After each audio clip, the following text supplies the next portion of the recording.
নমস্কার। আমরা দুজন বাপ বেটা আজকে ওয়েট লস এক্সারসাইজ করছি। এতে আমাদের অনেকটা ওয়েট লস হয় এবং পায়ের সামনের পাশলটা খুব শক্তি বৃদ্ধি, পেশিগুলো শক্তি বৃদ্ধি পাবে। ফলে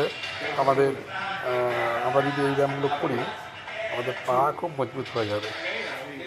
আর টেস্টোস্টেরন হরমোন সিক্রেশন বেশি হলে দেহ সুন্দর হবে, দেহ জীবনী শক্তি বেড়ে যাবে। আমি কখনো হাত উঁচু রেখে লাফিং জগিং করতে পারি, কখনো এমনি জগিং করতে পারি। ফলে আমাদের ক্যালোরি খরচা হবে, ওয়েট লস হতে হেল্প হবে। আমি আর দেবান দুজন মিলে জগিং যেতে এক্সারসাইজ করছি, আমাদের ফিটনেস হবে। এটা আমরা সকলেই করতে পারি, ছেলে মেয়ে ছোটো বড়ো সব এটা প্র্যাকটিস করতেই পারি। কেননা শরীরচর্চা করলে আমাদের ডাইজেস্টিভ সিস্টেম ভালো হবে, খিদে ভালো পাবে।